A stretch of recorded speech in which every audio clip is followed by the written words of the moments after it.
On today's University of Arizona Futures in Digital Learning podcast, we bring you a conversation with members from the digital learning team as they explore the idea of creativity in education. What's a good way to, when you are confronted with that brick wall of decision paralysis, just like punch through it and get to the next level of your creativity? Join Adam Davi, Brian Hale, and Alex Gonzalez as they discuss what it means to be creative, how to foster creativity in students, and how the Adobe Creative Cloud suite of tools can help you explore your own creativity. Hello and welcome everybody to the Futures in Digital Learning podcast for the month of June. I am Adam Davi, an instructional design manager here at, I guess now UCAT is what we're called now, formerly Digital Learning. And I'm here with my co-host. Brian Hale, an instructional designer here also at UCAT, formerly Digital Learning. And this month we are talking about creativity, and who better to talk creativity than our lead Adobe evangelist, Alex Gonzalez. So Alex, welcome. Thank you. It's great to be here. Yeah. Hey, wait a second. I have a question. We have Adobe? What? How do we get Adobe? That is my first question. How do we get our license to use, and what Adobe products can we use? That's a great question. I love that question. So everybody that is part of the university as a student, faculty, staff, or DCC can go to adobe.arizona.edu and request a CC license, which will give you almost everything Adobe has available under Creative Cloud. So that's Photoshop, Illustrator, Premiere Pro, After Effects, XD, Substance 3D, InDesign, and so forth. It gives you premium access to Creative Cloud Express, and it also gets you access to Adobe Stock, unlimited downloads to the 2D assets, which are vectors, illustrations, and photographs, other than premium ones. So access can take about 24 hours, but anybody can request it and get it. And this is just for University of Arizona employees, staff, faculty. For those folks who are listening to our podcast who aren't affiliated with the University of Arizona, think about applying to the University of Arizona. It's a great place to work. And then you can get access to Adobe products if your university doesn't already have those products, or a great Adobe evangelist like we have with Alex. Definitely. And there are free versions of a lot of things that you can get a lot done, like Photoshop Express, Creative Cloud Express, Lightroom Mobile is a really powerful photo editing tool that you can do almost everything for free. So if you can't pay to play yet, there's your mobile device. There's still a lot you can do. And then if you want to take it further, then there are education plans and kind of single self-serve plans too. If you don't need everything, you can still get them for an okay price. It's every month for the rest of your life, which is not as fun as just buying a cereal back in the past. But I guess everybody does a subscription model now. Well, that's good to know that there are some free options available for people out there to use some of these Adobe tools. One of the other things that we have access to, and maybe you can help clarify the access to, is the education exchange through Adobe. Is that something that is just available to people who have Creative Cloud licenses, or is that available to anybody who wants to go on and learn about Adobe? So the Adobe, we call it edX. I think it's edX.adobe.com. It's a really terrific resource for anybody to go learn and to also use in their own curricula. And for professional development too, they have pretty robust badging through Credly. I know we're at Badger Campus, but it's free for everyone. You can just make a regular Adobe ID and you can go, and there's like a whole contributor and completer aspect where you can have, it's got a little gamification to it. But there's some really great resources there. If you're curious how somebody might have transformed a science project using Creative Cloud Express, there's likely several things you can dig through. And I do know that Adobe is also working on some student development resources as well, which is similar to instructors can go get an Adobe Creative Educator badge level 1 and 2. I've got mine. Yeah, nice.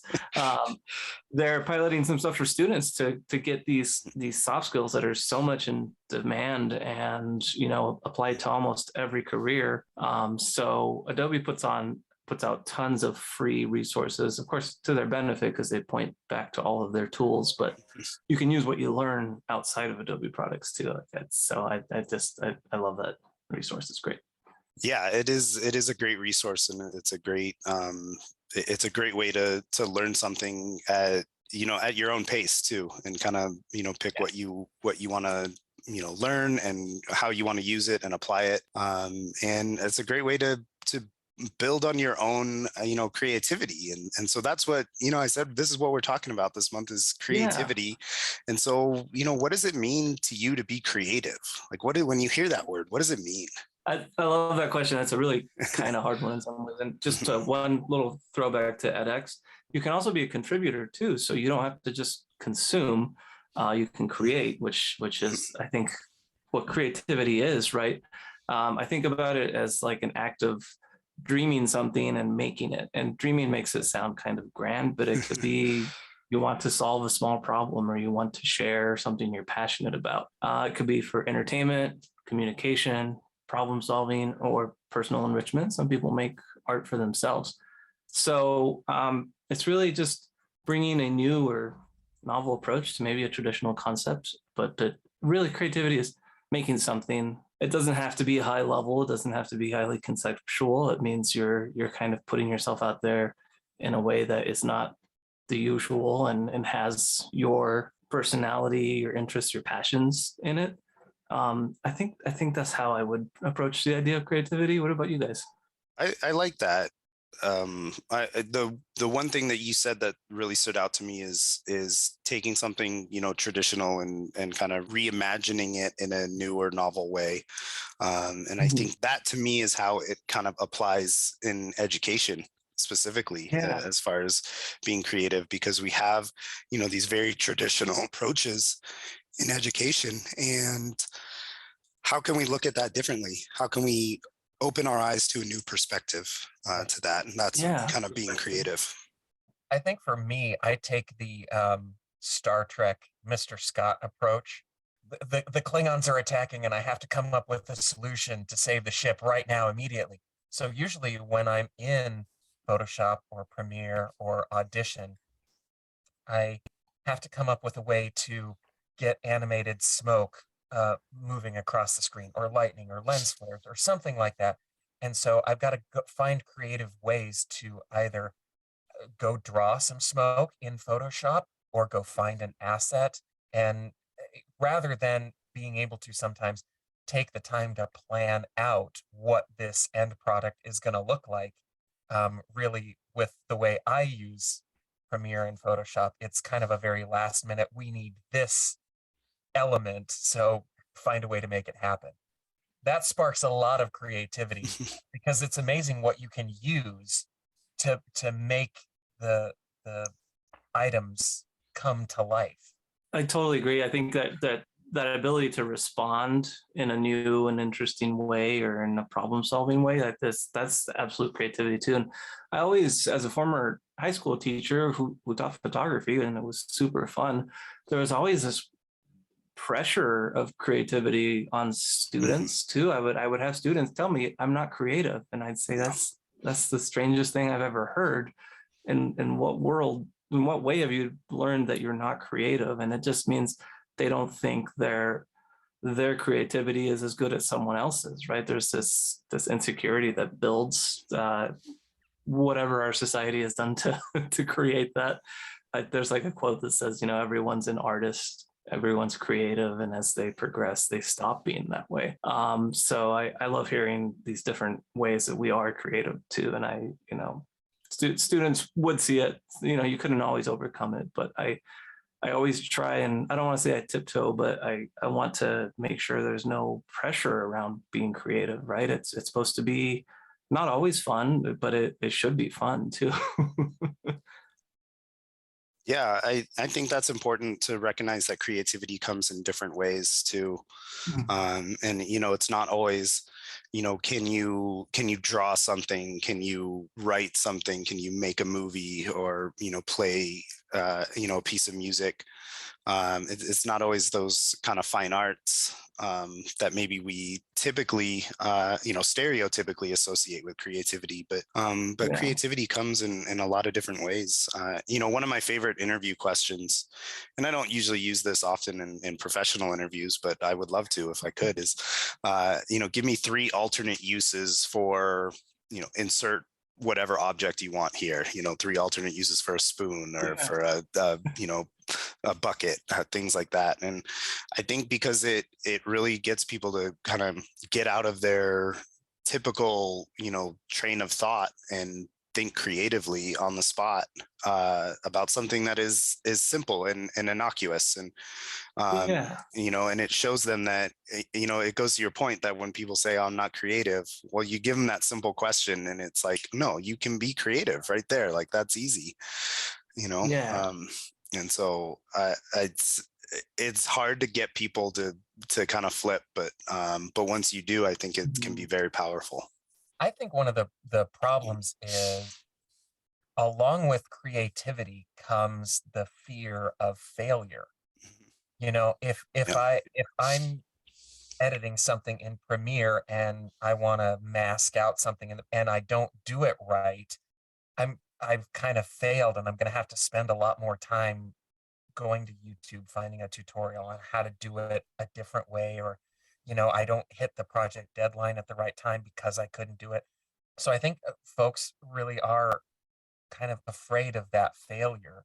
What I've noticed at the U of A, we have a bunch of Adobe program tutorials that students and faculty can go through, and they're set up for success. Take any image you want, recolor it. Here's how to do it. Take any Mhm. image, duplicate things in it. Here's how to do that. So I think the setup we have here at the U of A is very empowering to kind of get that fear of failure out of people's heads. And also, I think Adobe sets up a lot of their applications for success, no matter what that Mhm. success looks like, and helps take away that fear. I love that point. There is fear. There is this idea of needing to be an expert or really among the best at something before you share. There's that fear of criticism too. And I think you point to something really important, is that with technology, it's still not magic, right? It's still work. It still Yeah. takes practice. It takes just as long to make a beautiful digital painting as it does to make one with paper and analog tools. People come in with these expectations, partly because of marketing and partly just because of how we see things. And when it doesn't come out exactly as what they had in their head, they feel like failures, and they're scared to share. Maybe scared is not the best word, hesitant. And I think that empowering is a big word, where I think we also try really to create these spaces where we're excited to share with one another, where we want feedback, we crave feedback, and we like giving feedback too.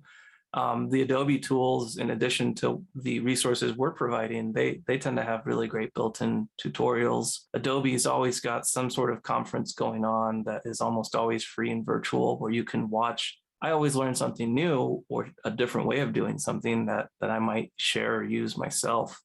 And as far as campus resources to help empower people, we just hired 2 more people to my Adobe team. So we're going to be offering a lot more availability for consultations. You can ask for 30 minutes of our time, even an hour, to say, I need help with this in Photoshop. I want feedback on this infographic I'm making in Illustrator. I don't know what XD is. We're trying to demystify and eliminate barriers, because once you start using the tools, it's really fun. And once you start getting the results you want. So I really like what you said, Brian. Oh, I haven't used After Effects for fear of failure, because After Effects is a little intimidating to me, just because I've looked at it and I've never looked at a tutorial about how to use it. I know what it does, but I've never really had time to go in there and make some motion graphics and whatnot. So I go in there, I look at the control panel, and I'm like, I don't have time for this right now. Yeah, go in there with like one thing you want to learn. I want to learn motion graphics on text. I want it to roll in and bounce. And then that kind of simplifies. Or you were talking about masking in Premiere Pro.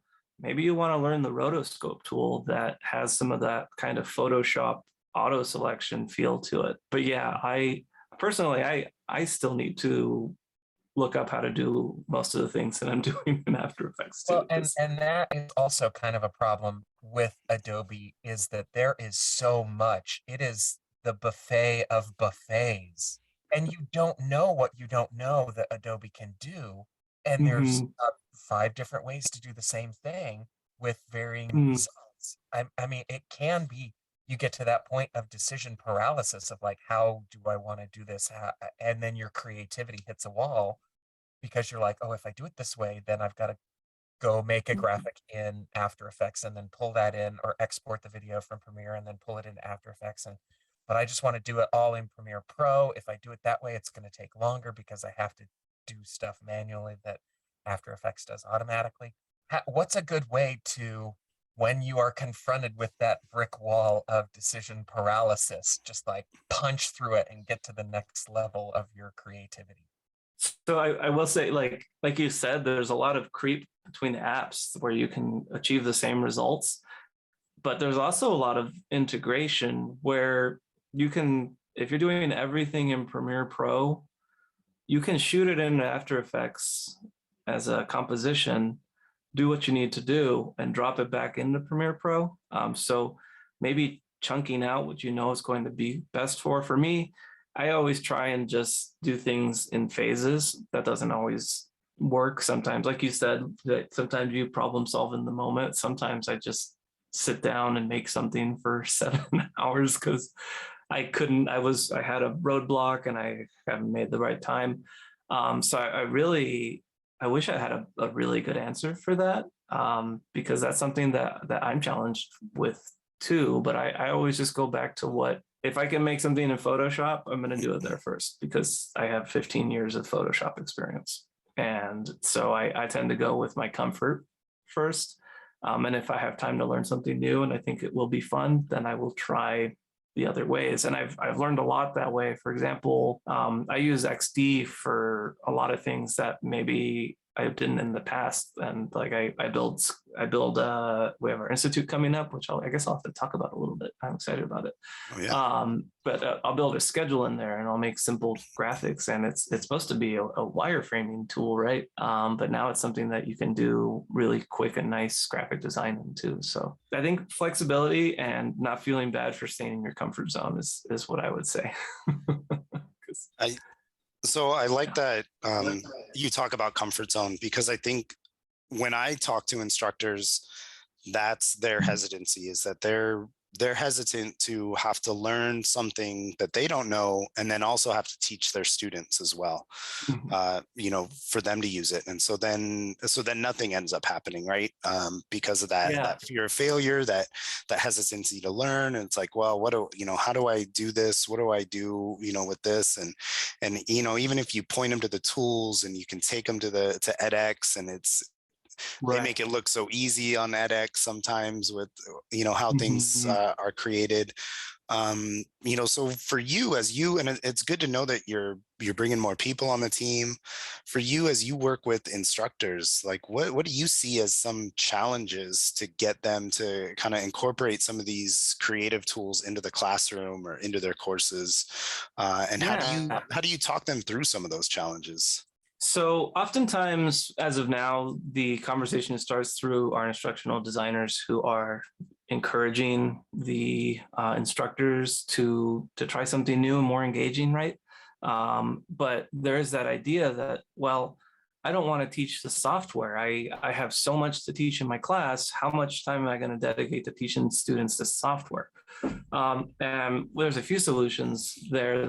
The first is that we make workshops about almost everything that give you anything you need to know to get started, to complete a project, not to be a pro, right? But these workshops are asynchronous resources where we build complete using Creative Cloud Express pages.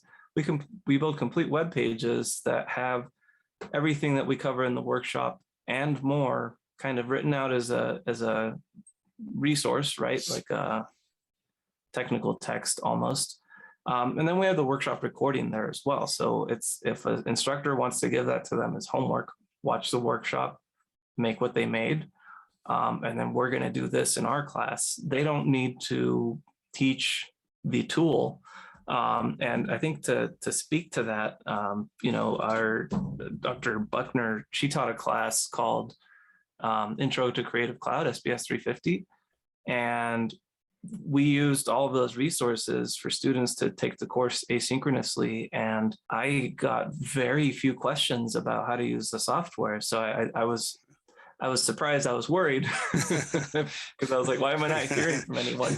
But then I was like, they're using the resources. They're getting the answers they need on their own, which my biggest charge as a former teacher was teaching my students to be resourceful. I said, be resourceful. Google is your friend. I'm giving you the tools. You're not always going to have somebody to give you the correct answer right away. So it's kind of an extension of that kind of ideology. So first, we just give them robust resources. The second thing is we offer classroom visits. I'll come to your classroom and teach Creative Cloud Express for 30 minutes if you like. Of course, your classroom time is valuable. So if you'd rather make it homework, that's great too.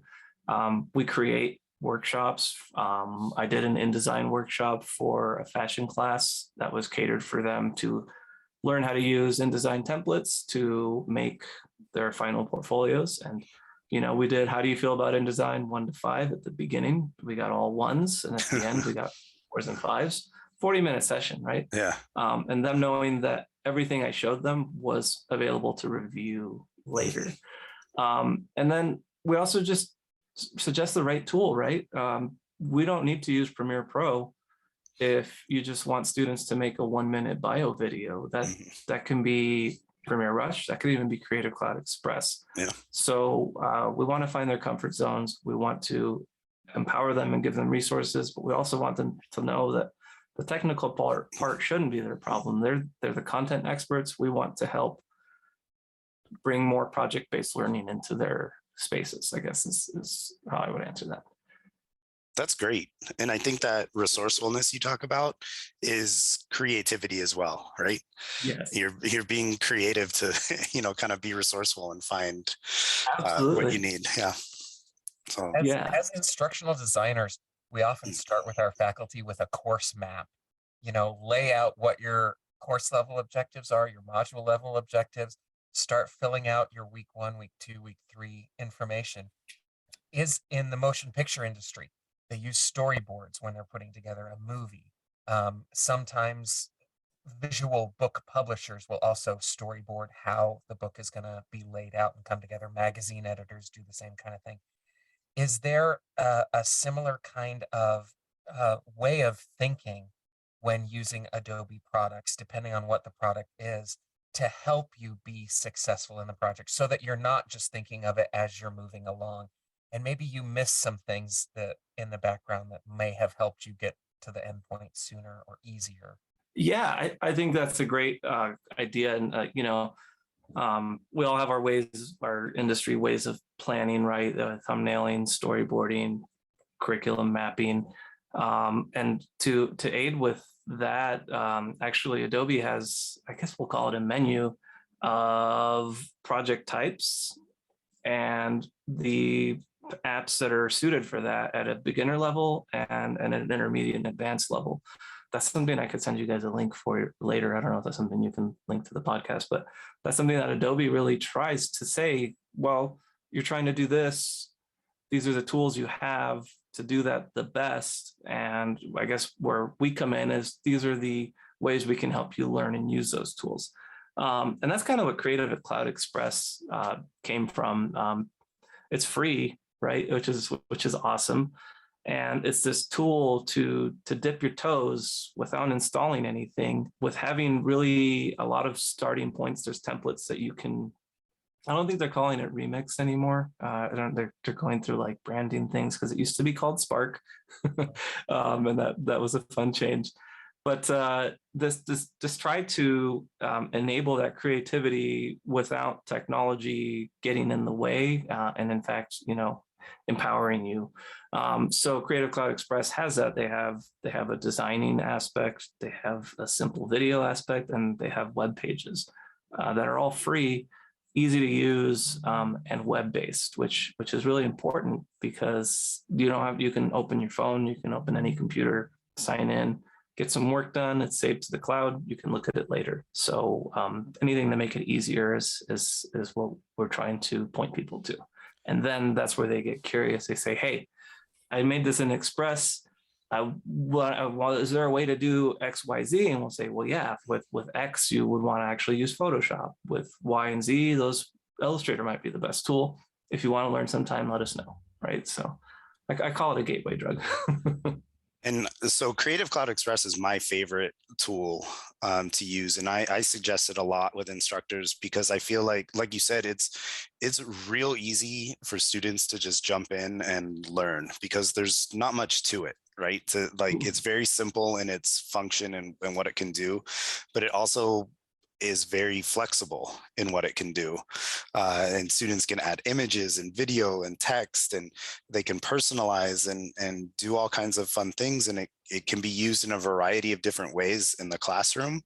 And then, like you said, for those students who maybe want to do a little bit more, they can pull things in from Illustrator or Premiere or, InDesign or any of these other tools. And if they don't have to.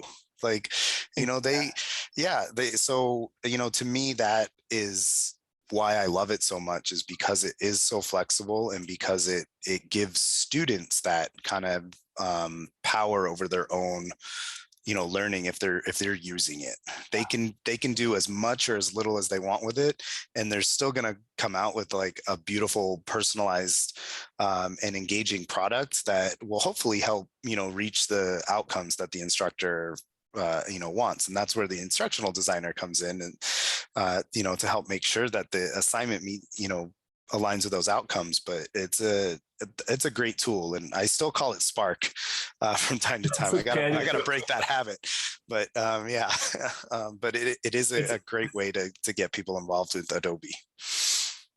And I really loved what you said, where everyone is going to make something that they're probably going to be happy to share. And those that are ready to try more will have the ability to. And that's kind of our whole concept here, right? Everybody's going to be creative and make something.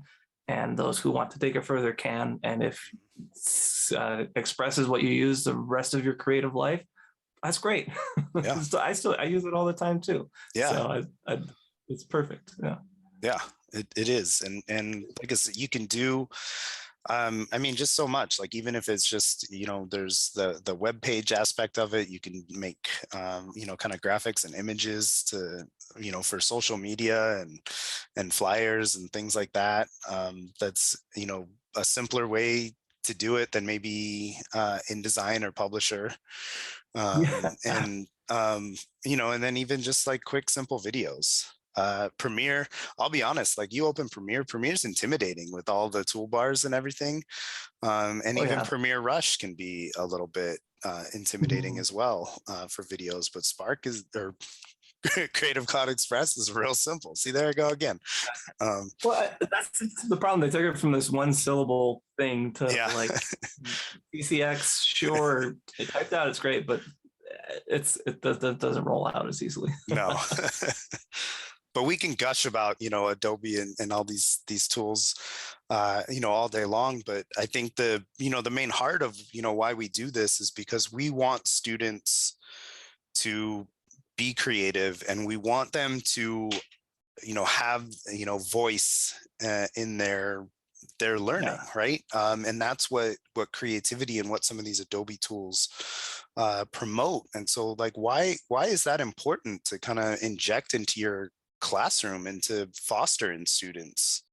Yeah, that's a great question. And I think coming from my teaching background, we were career and technical education, which kind of had a strange place. It was often seen as vocational, but we had a huge number. We had one of the highest percentages of students that were college bound and completers too.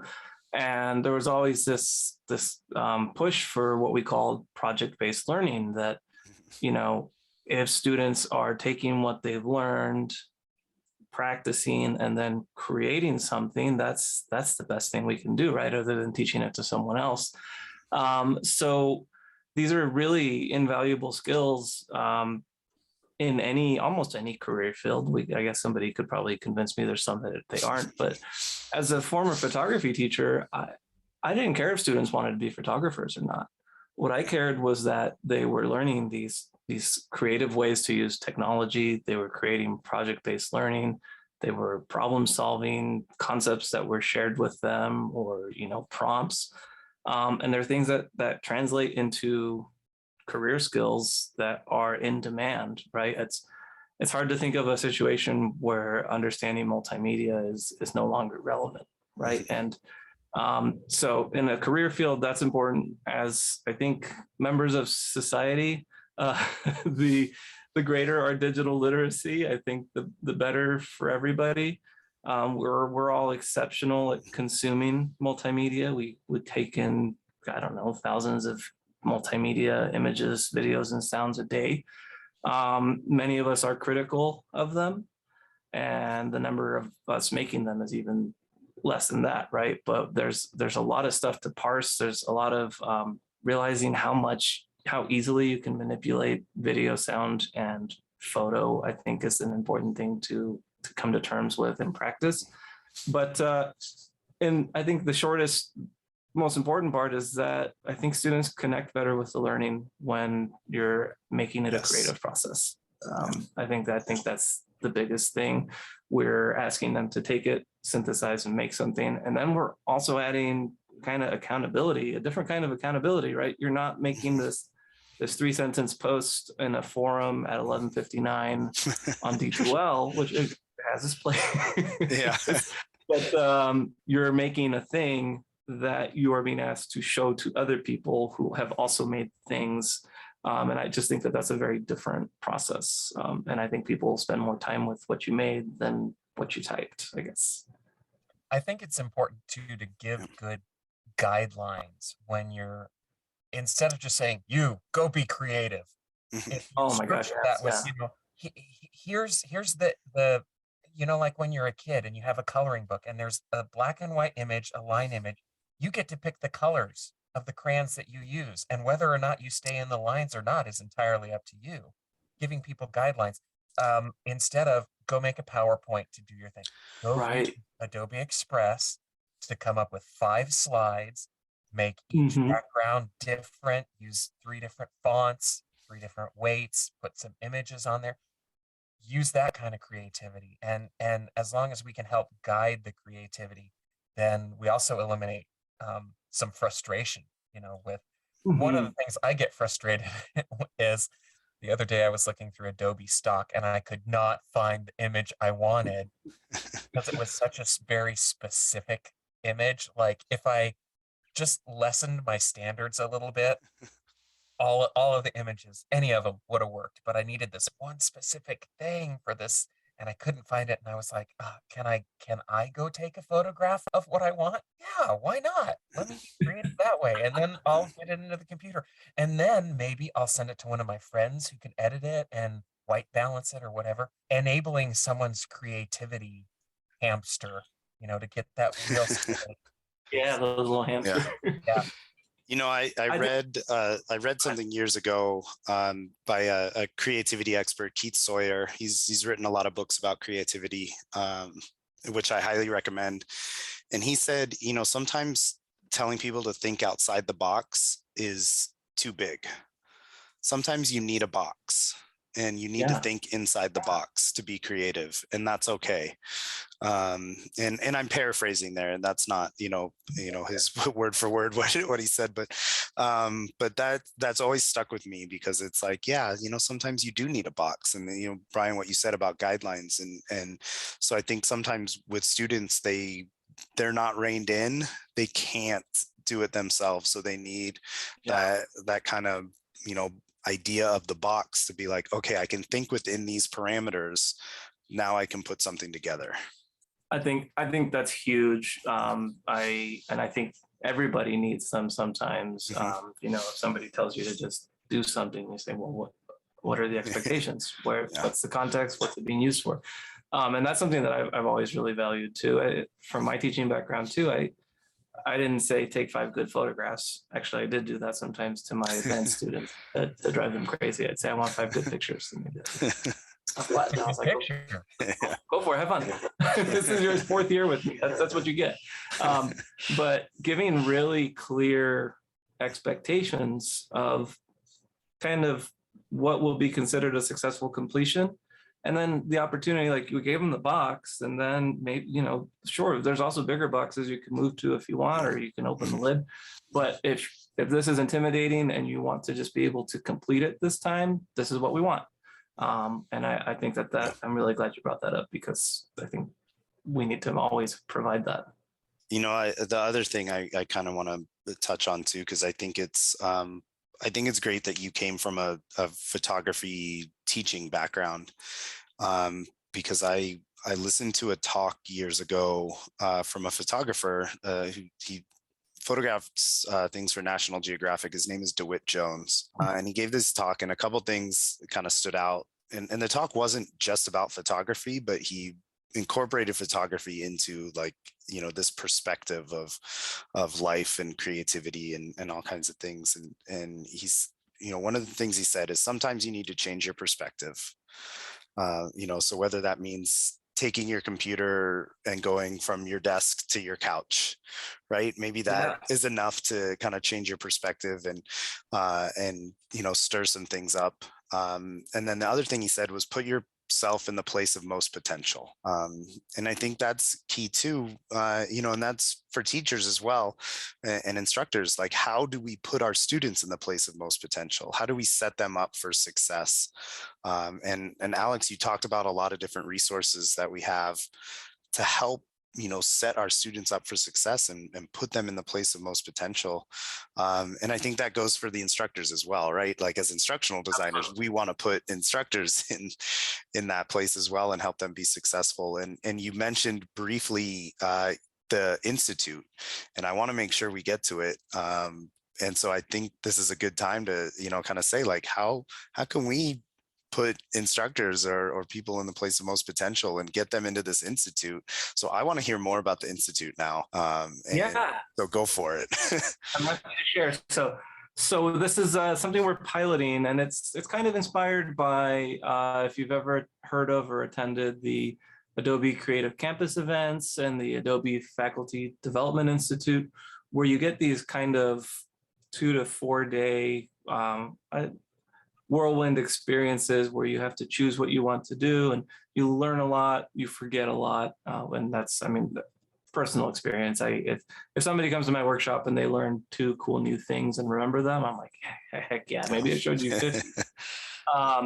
So we've been talking about how can we motivate instructors who are not all in or interested but intimidated. So, you know, kind of in this case, we're not thinking about the ones that are already championing it, which we do have some things in the works for them too. But so this is called the Adobe Digital Learning Institute, kind of to keep digital learning in the world, was kind of the idea of the name there. And it's going to be a 2-week. This is our pilot, and for the past few months, I've just been developing it in a vacuum. That's not true. I've been getting help from plenty of people around, from Adobe, from people in our departments, and from anyone else. But it's going to be 2 weeks and maybe about 40 hours of your life between the 2 weeks, and we're really excited. We want to make it fun. We want to make it worth your time, which if you are one of the 15 people we select, it's going to be worth your time no matter what, because you're getting paid to attend. You're getting $1,000 stipend per week, which in my opinion, we're going to hopefully develop something that people would want to pay for someday. So I think it's super cool that you can get a stipend. So we're going to have an opening kind of social event the night before. And then each week we'll have 3 workshops that are about 2 hours where we'll learn a tool Creative Cloud Express, Photoshop, Illustrator the first week, Premiere Rush, Premiere Pro, and XD the second week. It seems video was a highly requested topic, so we figured we hit it there. During that time in the workshops, you'll create something with us. And then at the end of each week, you will submit an artifact, which will be a activity, project, or assignment that you have transformed or created with what you have learned. And then you're also expected to get your Adobe Educator level 1 and 2 badges. And upon doing each of those each week, you'll earn your stipend. We'll also have enrichment sessions with Catalyst Studios, where you can learn about the laser cutter, the green screen room, the podcasting station, the one button studio, any other tools that we might have where we can get together and use them, even make something. And then it's just expected to be time for asynchronous time to develop your projects and get the help you want. So me and the two people that are joining my team, Kyle, and his name's Gerald, but he goes by Zivik because Gerald sounds like someone's grandpa. So he said he's never been called Gerald in his life. I love people's grandpas. No hate there. And then at the end, we'll do a showcase. And if you put together a portfolio that you would like to share with colleagues, we're going to invite people to become what we call Adobe Fellows, where you can receive an additional semester stipend for just agreeing to be an Adobe resource within your college. And maybe I think I'm going to attach gathering examples of assignments that are happening around you as part of it, because I never have enough examples. So I'm trying to build that out. But so this will be this July 18th to 29th. The application's open. You know what? It's not on our website. I'm going to put it on there right now. An email did go out, but we're only doing 15 people this year. But we envision it as something that we offer more than just in the summer, that maybe it's chunked out more during the fall and spring semester. Maybe it's sped up for a winter session. I don't know. We'll see where it goes, but we're really, really excited to offer it. Yeah, Awesome. I want to sign up for this. Yeah. I mean, me too. Yeah, that's really great. And I think that's that will go a long way, I feel like, too, to help kind of show people what they can do. You know, because I think it's, if other instructors, other faculty can see their peers and colleagues, you know, doing some of these things, I think it makes it a little less intimidating. I know that's how I feel personally. Like if I see a colleague doing something, I'm like, oh yeah, okay, I can do that, and I can learn from him. Like I can ask questions, you know, with someone that I'm comfortable with and I know, and so that sounds awesome. I can't wait to hear like how it goes. Yeah, we all learn and practice different ways, right? So not every, like, I learned Photoshop by myself. I went to U of A during the digital transition, so I was still doing wet photography while they were thinking about what they were trying to do for digital photography. So it was a weird, it paired nicely with being an immigrant and not having one true culture. I was like, I don't have one kind of photography either. But so I think identifying people who can explain it to you, even though you may have been able to read it and see the same thing, I think it's priceless, because sometimes I can read something 10 times, and with somebody that I know, if they tell it to me, I'm like, oh yeah, that makes sense now. Now that you showed. So that's what we're trying to do. Just give as much as we can to help people out. And that's great. And I hope that you know, continues to spread, because creativity is a passion of mine. I think it's, you know, it's something that we, as students get older, we kind of devalue in our education system. And I think we need to bring that back, because that's going to translate, you know, beyond the time when they're students and into the workforce and society and whatnot. So any way that we can inject more creativity into the classroom, I think is the way to go. I completely agree. Yeah, creativity is not just for your hobbies. We should try and make it a part of everything that we can. Exactly. Yeah, that's a great way to put it. It's not just for your hobbies. That should be a tagline for something. I don't know. We'll find a product. We'll create one, right? And then make that the tagline. Yeah. Perfect. Awesome. Well, I want to thank you, Alex, for joining us this month. This was a fun conversation and an enjoyable one to learn a little bit, and hopefully it inspires some people to go on and get their creative juices flowing and get that hamster wheel spinning, like Brian mentioned.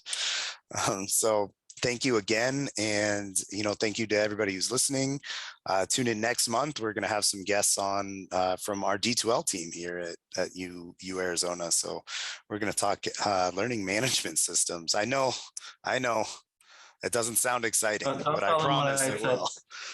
All right, let's make it exciting. We're going to talk about how to make your learning management system do your bidding. There you go. Yeah. Awesome. Well, thanks again. Awesome. And yeah, we appreciate it. Thank you for having me. It was an absolute pleasure. I always enjoy talking to you too. So I'm happy to be here. The Futures of Digital Learning podcast is a production of the University of Arizona Digital Learning. If you have any questions, comments, or ideas you'd like to share with our office, go to the Contact Us link on our website.